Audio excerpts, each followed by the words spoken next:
Hello friends, मैं नीता भास्कर आप सभी लोगों का अपने यूट्यूब चैनल पर स्वागत करती हूँ और आशा करती हूँ कि आप लोग अच्छे होंगे और अपनी तैयारी कर रहे होंगे। और फ्रेंड्स, तैयारी में बिल्कुल भी ढिलाई मत बरतिए, क्योंकि एग्जाम बहुत ज़्यादा दूर नहीं हो सकता है। और कोरोना के केसेस धीरे धीरे कम होने शुरू हो गए हैं, तो ये ज़्यादातर सितंबर अक्टूबर तक, करीब सितंबर तक कम हो जाएंगे। तो हो सकता है एग्जाम उसके आसपास हो। और कुछ ऐसी भी सूचनाएं मिल रही हैं कि अगर सितंबर में एग्जाम हो सकते हैं, तो इसलिए ध्यान रखें, ज़्यादा टाइम नहीं है।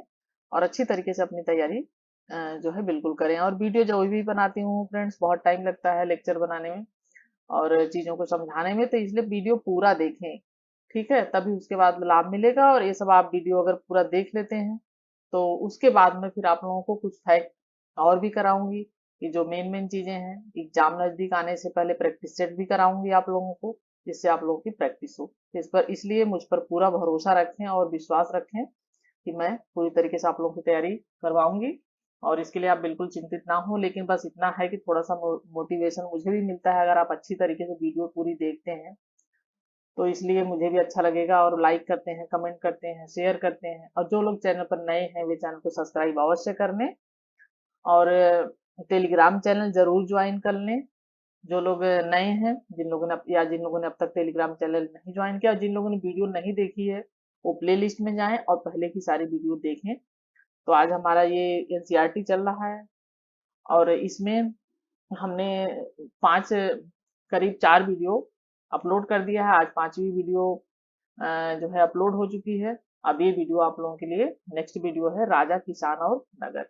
तो फ्रेंड्स, वीडियो पसंद आए तो लाइक करें, कमेंट करें, शेयर करें और चैनल को सब्सक्राइब अवश्य कर लें और बेल आइकन को जरूर प्रेस कर लें। तो चलिए शुरू करते हैं, राजा, किसान और नगर। ये हमारा नया चैप्टर शुरू हुआ है और इससे पहले हमने ईंटें, मन के अवस्थियां, इस बारे में हमने पूरी अच्छी तरीके से मोहनजोदड़ो, हड़प्पा सब कुछ हमने पढ़ लिया है। तो चलिए शुरू करते हैं।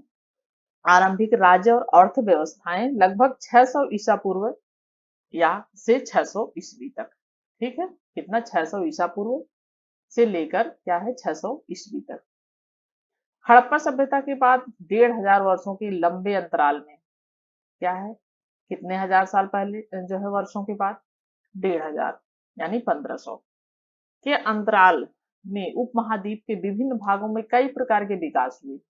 ठीक है, धीरे धीरे विकास हुआ।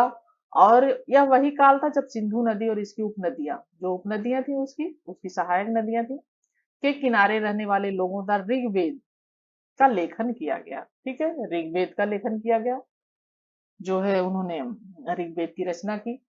उत्तर भारत, दक्कन पठार, उत्तर भारत और दक्षिणी जो पठारी क्षेत्र थे, जैसे कर्नाटक, उपमहाद्वीप के कई क्षेत्र में कृषक बस्तियां अस्तित्व में आई। ठीक है, धीरे धीरे मैंने पिछली बार हमने पिछली वीडियो में देखा था कि धीरे धीरे व्यापार और कृषि, इन सब चीजों की आवश्यकता महसूस हुई और कृषि की शुरुआत हो गई थी। ठीक है, साथ ही दक्कन और दक्षिण भारत के क्षेत्रों में चरवाहा बस्तियों के प्रमाण भी मिलते हैं। चरवाहा बस्तियां वो हैं जो अपने जानवरों को चराने के लिए जाते थे और जगह जगह अपना बसावट कर लेते थे और थोड़ी देर रहते थे, फिर दूसरी जगह चले जाते थे जहां उनके जानवरों की चारे की व्यवस्था हो सके। तो ये थी चरवाहा बस्तियां बना के प्रमाण मिलते हैं। ईसा पूर्व सहस्त्राब्दी के दौरान मध्य और दक्षिण भारत में शवों के अंतिम संस्कार के नए तरीके भी सामने आए। तो कुछ जो शवों का संस्कार किया जाता था पहले, उनके साथ हमने हड़प्पा सभ्यता में जो है पढ़ा, मोहनजोदड़ो के उसमें पढ़ा था कि उनको क्या किया था, दफनाया जाता था। और उनके साथ खाने पीने का सामान, बर्तन, ज्वेलरी तक भी इस तरह की चीजें भी रखी हुई जो है मिली हैं। जिसमें महापाषाण के नाम से, तो क्या है, अंतिम संस्कार के नए तरीके भी अब सामने आए, जिसमें महापाषाण के नाम से ख्यात पत्थरों के बड़े बड़े ढांचे मिले हैं। क्या हुआ कि पत्थरों के बड़े बड़े ढांचे मिले हैं, उनके अंदर उनको दफना के और ऊपर से पत्थरों के जो है कवर कर दिया गया। कई स्थानों पर पाया गया कि शवों के साथ विभिन्न प्रकार के लोहे से बने उपकरण और हथियारों को भी दफनाया गया है। शायद उन्हें ये लगता होगा कि मरने के बाद भी इन सब चीजों की आवश्यकता होती होगी। ईसा पूर्व छठी शताब्दी से नए परिवर्तनों के प्रमाण मिलते हैं। शायद इनमें सबसे ज्यादा मुखर आरंभिक राज्यों, साम्राज्यों और रजवाड़ों का विकास है। ठीक है, जो आरंभिक राज थे, शुरुआती राज थे, साम्राज्य थे और जो रजवाड़े थे, राजा महाराजा, शायद उनका धीरे धीरे विकास हुआ। इन राजनीतिक प्रक्रियाओं के पीछे कुछ अन्य परिवर्तन थे। इनका पता कृषि उपज को संगठित करने के तरीकों से पता चलता है। तो इन जो भी राजनीतिक प्रक्रियाएं थे वो कृषि उपज जो होती थी, जो खेती की जाती थी, तो उनको संगठन किया जाने लगा। तो उनके तरीके से ये सब चीजें पता चलती थी।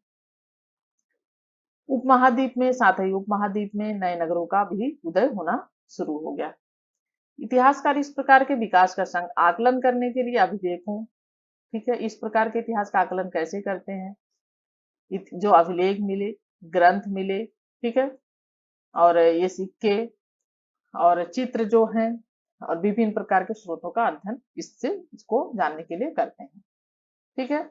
और यह एक जटिल प्रक्रिया है और आपको यह आभास होगा कि इन स्रोतों से विकास की पूरी कहानी नहीं मिल पाती है, क्योंकि इन स्रोतों से पूरी कहानी तो नहीं मिल पाती है, लेकिन हमें बहुत कुछ जानने समझने को मिला है और आगे भी मिलता रहेगा। और लगातार वैज्ञानिक इस बात का प्रयास कर रहे हैं, ठीक है। फर्स्ट पॉइंट है प्रिंसिप और प्रियदर्शी। भारतीय अभिलेख विज्ञान में एक उल्लेखनीय प्रगति कब हुई? 1830 के दशक में, जब ईस्ट इंडिया कंपनी का व्यापार शुरू हो चुका था उस समय। तो वो एक अधिकारी था जेम्स प्रिंसेप, ठीक है, वो यहाँ पे आया था और उसने ब्राही लिपि और खरोष्टी लिपियों का अर्थ निकाला। जो ब्राही लिपियां थी अशोक के शासनकाल की, उन लिपियों का इसने क्या किया? अर्थ निकाला, ब्राही लिपि और खरोष्टी लिपियों का।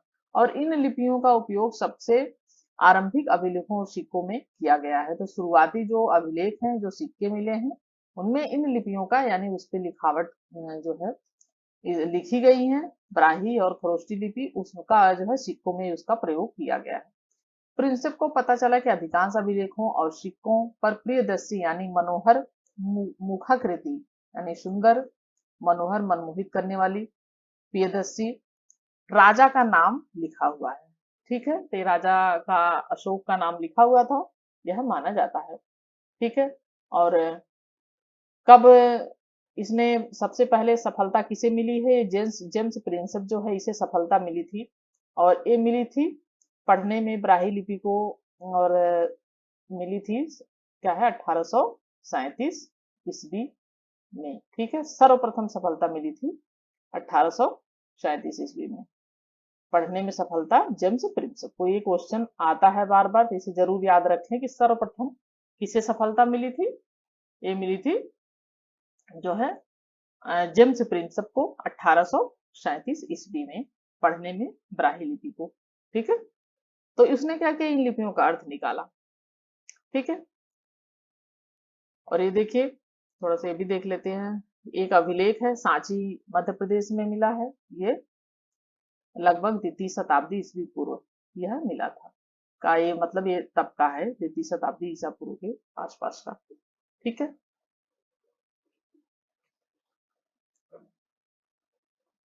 तो अशोक का नाम हमने देखा कि किसका नाम मिला है उसमें? अशोक का, सम्राट अशोक का नाम भी लिखा हुआ है कुछ जो है लिपियों में। तो उससे पता चलता है कि प्रियदर्शी उसे ही कहा जाता था। बौद्ध ग्रंथों के अनुसार अशोक सर्वाधिक प्रसिद्ध शासकों में से एक था। तो जो बौद्ध ग्रंथ है उसकी मान्यता है, क्योंकि इसने बौद्ध धर्म अपनाया था बाद में, कलिंग युद्ध के बाद, ठीक है। 269 ईस्वी पूर्व जब कलिंग युद्ध हुआ था, तो इसने बहुत सारे वहां पे सैनिक हताहत हुए थे, उधर से भी इधर से भी। और इसने इसकी जो है उसको देखकर ये बहुत इसका मन द्रवित हो गया और इसने वहीं पे बौद्ध धर्म अपना लिया और इसने उसके बाद से कभी युद्ध न करने की प्रतिज्ञा ले ली। तो अशोक को क्या कहा जाता है? प्रियदर्शी कहा जाता है और सर्वाधिक प्रसिद्ध शासकों में इसकी गिनती होती है। इस शोध से आरंभिक भारत के राजनीतिक इतिहास के अध्ययन को नई दिशा मिली, क्योंकि क्या हुआ? भारत का जो शुरुआती इतिहास है, क्योंकि उससे पहले लिपियां 1837 से पहले नहीं पढ़ी जा सकी, तो इससे क्या हुआ कि इसे जो भारतीय इतिहास था, राजनीतिक इतिहास था, उसके बारे में एक नई दिशा मिली और जो है पढ़ने के बाद जानकारी नई हासिल हुई। क्योंकि भारतीय और यूरोपीय विद्वानों ने उपमहाद्वीप पर शासन करने वाले प्रमुख राजवंशों की वंशावलियों की पुनर्रचना के लिए विभिन्न भाषाओं में लिखे अभिलेखों और ग्रंथों का उपयोग किया। परिणाम स्वरूप क्या हुआ? 20वीं शताब्दी के जो आरंभिक दशक थे, उपमहाद्वीप के राजनीतिक इतिहास का एक सामान्य चित्र तैयार हो गया। तो फिर जो आरंभिक दशक आया, उसमें क्या हुआ कि जो उपमहाद्वीप के राजनीतिक इतिहास था उसमें क्या है कि एक करीब करीब एक ढांचा, एक चित्र जो है तैयार होना जो है दिमाग में आ गया और तैयार हो गया। उसके बाद विद्वानों ने अपना ध्यान राजनीतिक इतिहास के संदर्भ की ओर लगाया। यह छानबीन करने की कोशिश की कि क्या राजनीतिक परिवर्तनों और आर्थिक तथा सामाजिक विकासों के बीच कोई संबंध था। तो इतिहासकारों ने इस बात की छानबीन करने की कोशिश की कि जो राजनीतिक परिवर्तन हुए, आर्थिक तथा सामाजिक विकास कैसे हुआ, ठीक है, उनके बीच क्या संबंध था। जो आर्थिक सामाजिक विकास हुए और जो राजनीतिक परिवर्तन हुए उनके बीच में क्या संबंध था। तो शीघ्र ही आभास हो गया, यानी शीघ्र ही आभास हो गया कि इनमें संबंध तो थे लेकिन संभवतः सीधे संबंध हमेशा नहीं थे। यानी संबंध तो बना हुआ था लेकिन संबंध बिल्कुल सीधा नहीं था। ठीक है, अब हम दूसरा पॉइंट है प्रारंभिक राज्य, जो 16 महाजनपद। ठीक है, 16 महाजनपद हैं और आरंभिक भारतीय इतिहास में छठी शताब्दी ईस्वी पूर्व, ठीक है, छठी शताब्दी ईस्वी पूर्व को एक महत्वपूर्ण परिवर्तन काल माना जाता है। ठीक है, और परिवर्तनकारी काल माना जाता है। इस काल में प्रारंभिक राज्यों, नगरों, लोहे के बढ़ते प्रयोग, सिक्के, इसमें क्या हुआ, लोहे का प्रयोग बढ़ गया था। जैसा कि हड़प्पा वासियों को क्या था, लोहे का ज्ञान नहीं था। ये चीज ध्यान रखें कि विकास के साथ जोड़ा जाता है। तो लोहे का प्रयोग बढ़ता गया और उनका जो है सिक्के जो हैं उनका विकास भी होता गया और उनके साथ जोड़ा जाता रहा। जो सिक्के मिले वे किस धातु के मिले, इससे भी उस शासन की, उस काल की राजनीतिक, आर्थिक, सामाजिक स्थिति का पता चलता रहा। बौद्ध तथा जैन सहित विभिन्न दार्शनिक विचारधाराओं का विकास हुआ। ठीक है, बौद्ध और जैन के आरंभिक ग्रंथों में महाजनपद नाम से 16 राज्यों का उल्लेख मिलता है। तो जो जैन धर्म है और बौद्ध धर्म है उसके जो, उससे क्या पता चलता है कि जो आरंभिक 16 राज्य थे, महाजनपद, 16 राज्य जो महाजनपद था और उसका जो है पता चला। अंगुत्तर निकाय जो बौद्ध ग्रंथ है, अंगुत्तर निकाय, उसमें 16 महाजनपदों का उल्लेख मिलता है। ठीक है, बौद्ध धर्म में। ठीक है, यद्यपि महाजनपदों के नाम की सूची इन ग्रंथों में एक समान नहीं है, लेकिन वज्जी, मगध, कौशल, इसमें सूची नहीं है लेकिन मैं आपको बता देती हूँ। वज्जी, मगध और कौशल, कुरु, पांचाल, गांधार, अवंती, ये कितने हो गए, ये हो गए 3, 4, 5, 6 और 7। और अंग है, इसमें मल्ल है, काशी है, कौशल है, कुरु है और मत्स्य है, सूरसेन है, चेदी है, अस्मक है और कंबोज है। ये सब, इसके अलावा इसमें 16 महाजनपद जिनका उल्लेख मिलता है। तो उक्त महाजनपद सबसे महत्वपूर्ण महाजनपदों में गिने जाते हैं और बौद्ध ग्रंथ में जो अंगुत्तर निकाय है उनमें 16 महाजनपदों की जानकारी मिलती है। क्वेश्चन पूछा जाता है। ठीक है, अधिकांश महाजनपदों पर राजा का शासन होता था, लेकिन गण और संघ के नाम से प्रसिद्ध राज्यों में कई लोगों का समूह शासन करता था। इस समूह का प्रत्येक व्यक्ति राजा कहलाता था। भगवान महावीर और भगवान बुद्ध इन्हीं गणों से संबंधित थे। तो भगवान बुद्ध और जो है और भगवान महावीर किससे संबंधित थे, इन्हीं गणों से संबंधित थे। जो महाजनपद थे, राजा का शासन होता था, तो उससे क्या है, ये जो है संबंधित थे। ठीक है, भगवान महावीर और महाबुद्ध इन्हीं गणों संबंधित थे। वज्जी संघ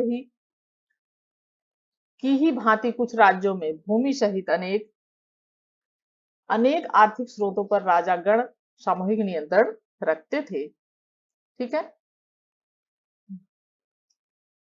जो राजा थे भगवान महावीर और महावीर इन्हीं गणों से संबंधित वज्जी संघ की, जो वज्जी संघ था, भांति कुछ राज्यों में भूमि सहित अनेक आर्थिक स्रोतों पर राजा गण और सामूहिक नियंत्रण रखा जाता था। ठीक है, इस यद्यपि स्रोतों के अभाव में इन राज्यों के इतिहास पूरी तरह से नहीं लिखे जा सकते, लेकिन कई राज्य लगभग 1000 साल तक बने रहे हैं। ठीक है, और जो है 16 जो महाजनपद की जानकारी मिलती है अंगुत्तर निकाय से मिलती है, बौद्ध ग्रंथ और फ्रेंड्स जैन ग्रंथ जो है उससे भी मिलती है। और वो भी इस पे प्रकाश डालता है, 16 महाजनपदों का उल्लेख उल्लेख मिलता है इसमें। तो भगवती सूत्र है, ये ध्यान रखें, जैन ग्रंथ है जो भगवती सूत्र है। और जो है अंगुत्तर निकाय बौद्ध ग्रंथ है। ठीक है, तो उससे जानकारी मिलती है हमें 16 महाजनपदों की। प्रत्येक महाजनपद की एक राजधानी होती थी जिसे प्राय किले में घेरा जाता था। आगे जब मैं पढ़ाऊंगी 16 महाजनपद के बारे में तो मैं आप सबको आपकी राजधानी क्लियर कराऊंगी और राजधानी और उसके राज्य भी, क्योंकि ये मिलान करने के लिए हमेशा पूछा जाता है। ठीक है, तो आप टेंशन ना लें इस बात की, मैं पूरा करा दूंगी फिर। ठीक है, थोड़ा सा हम ये भी देखते चलते हैं साइड में जो है अभिलेख के बारे में थोड़ा सा हम देखते चलते हैं। अभिलेख उन्हें कहते हैं जो पत्थर, धातु या मिट्टी के बर्तन। कौन होते हैं अभिलेख? जो पत्थर, किसी प्रकार की धातु या मिट्टी के बर्तन जैसी कठोर सतह पर खुदे होते हैं। ठीक है, चाहे मिट्टी के बर्तन हो उस पे खुदे हो, या अभिलेख मतलब जो लिखा गया है उसे कहते हैं।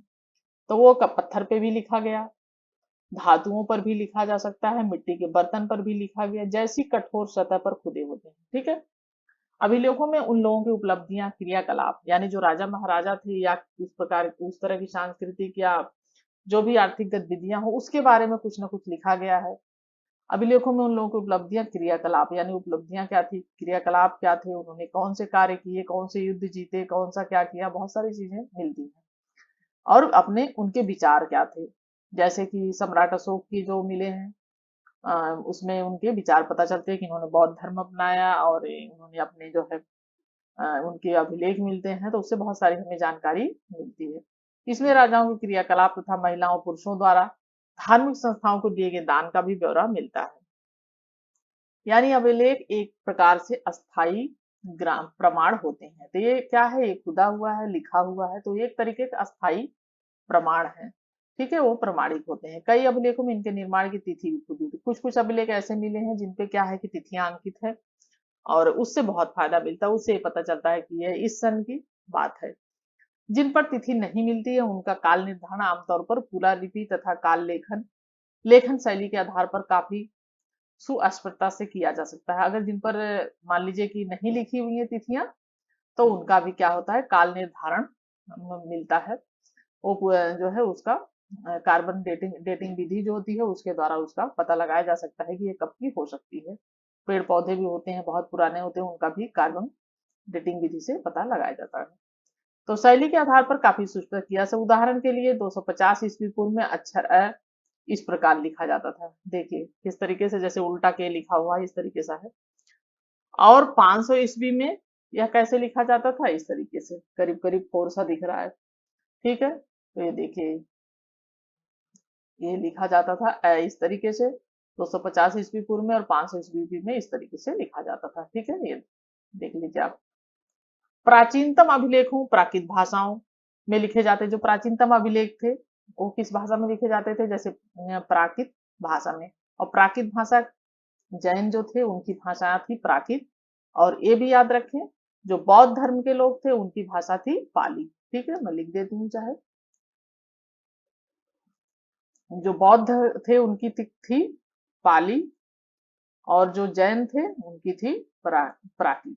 ठीक है, ये है पाली भाषा जो थी किसकी, बौद्ध धर्म की। और जो प्राकृत थी वो ये है, प्राकृत जो लिखी जाती थी वो थी क्या कहते हैं, ये जैनियों की। ठीक है, ये जैन धर्म की थी भाषा। ये सामान्यतः उस समय बोली और जो है लिखी भी जाती थी इस तरीके से। ठीक है, प्राकृत उन भाषाओं को कहा जाता जो जन सामान्य की भाषाएं होती थी, यानी जन सामान्य की जो भाषा होती थी और उसे प्राकृत भाषा उस समय जो थी वो जन सामान्य की, लोगों की, जन साधारण की भाषा थी। इस अध्याय में अजात शत्रु और अशोक जैसे, ठीक है, अजात शत्रु और अशोक जैसे शासकों के नाम प्राकृत भाषा में लिखे गए हैं।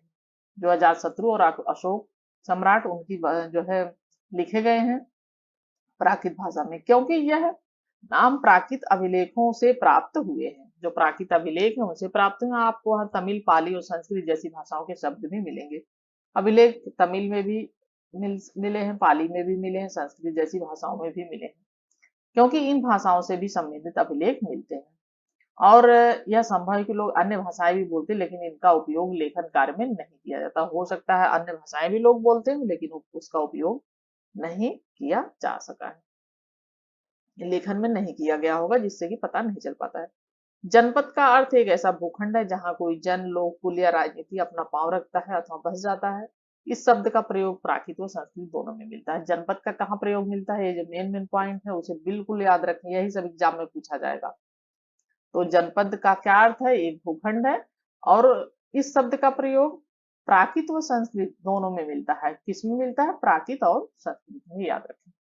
ठीक, और ये देखिए मानचित्र है, आरंभिक राज्य, उनकी राजधानियां इसमें दिया हुआ है।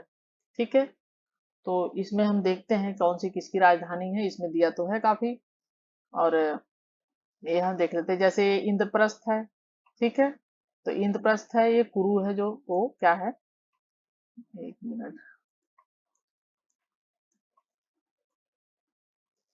कुरु की जो राजधानी है वो है इंद्रप्रस्थ। ठीक है, और सूरसेन की राजधानी मथुरा है। ठीक है, अंग जो है, अंग की राजधानी क्या है, चंपा है।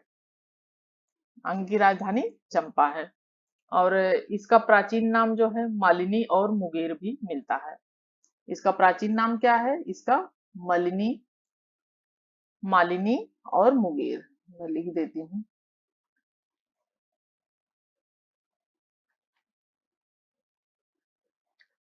मालिनी और मुंगेर। थोड़ा सा लिखने में फ्रेंड्स इसमें ना प्रॉब्लम होती है, मुझे लिखने के लिए टैब मंगाना है, तो फिर आसान हो जाएगा मेरे लिए।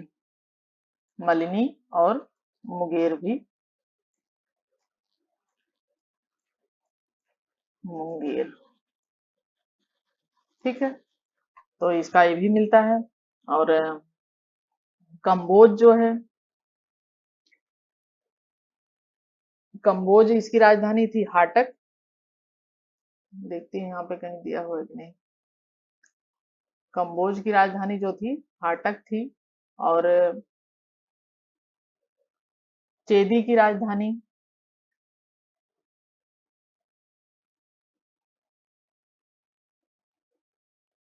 गंधार जो है उसकी तक्षशिला थी। ये है गंधार की राजधानी तक्षशिला थी। और अवंती की क्या थी, वो उज्जैनी थी। ठीक है, और चेदी की सोथीवती थी। चेदी की राजधानी क्या थी, देखो यहाँ पे है कि नहीं।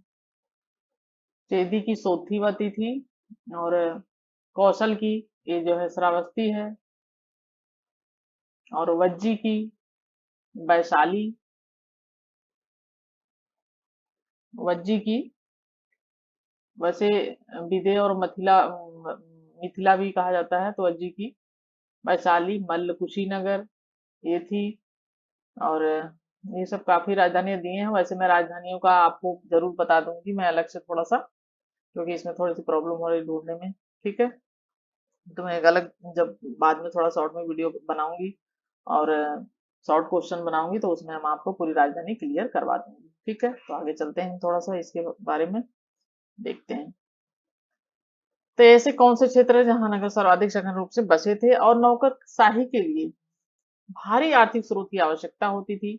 लगभग छठी शताब्दी ईसा पूर्व से संस्कृत में ब्राह्मणों ने धर्मशास्त्र नामक ग्रंथों की रचना शुरू की। इसमें शासक सहित अन्य के लिए नियमों का निर्धारण किया गया। शासक सहित जो अन्य के लिए क्या था, नियमों का निर्धारण किया गया था। और यह अपेक्षा की जाती थी कि शासक क्षत्रिय वर्ण के हिस्से ही होंगे, और यह अपेक्षा की जाती थी कि शासक जो होंगे वो सिर्फ क्षत्रिय वर्ण के होंगे, क्योंकि उन्हें शुरू से ही यह अधिकार दिया गया था। शासकों का काम किसानों, व्यापारियों, शिल्पकारों से कर तथा भेंट वसूलना माना जाता था। क्या वनवासियों और चरवाहों से भी कर के रूप में कुछ लिया जाता था, यह प्रश्न चिन्ह लगा हुआ है, यानी कुछ पता नहीं कि लिया जाता था कि नहीं लिया जाता था। बाकी व्यापारी जो थे और शिल्पकार जो थे, उनसे कर और भेंट वसूला जाता था, ये ध्यान रखें। ठीक है। इतना तो ज्ञात है, संपत्ति जुटाने का एक वैध उपाय पड़ोसी राज्यों पर आक्रमण करके धन इकट्ठा करना भी था। ठीक है। क्या करते थे, पड़ोसी राज्य होते थे उन पर आक्रमण करते थे और वहां से लूटपाट मचाते थे और धन इकट्ठा करने करते थे। धीरे धीरे कुछ राज्यों ने अपनी अस्थायी सेनाएं और नौकरशाही तंत्र तैयार कर लिए। बाकी राज्य अब भी सहायक सेना पर निर्भर थे, जिन्हें प्रायः कृषक वर्ग से नियुक्त किया जाता था। ठीक है फ्रेंड्स, तो मेरे समझ से इतना बहुत हो गया है आज के लिए। और ये 16 महाजनपदों में प्रथम, फिर अगला टॉपिक आएगा तो फिर हम कल देखते हैं नेक्स्ट वीडियो में। तो चलिए, और आशा करती हूँ कि आप लोगों को वीडियो पसंद आई होगी और पूरा जरूर देखें friends. Thank you for watching video.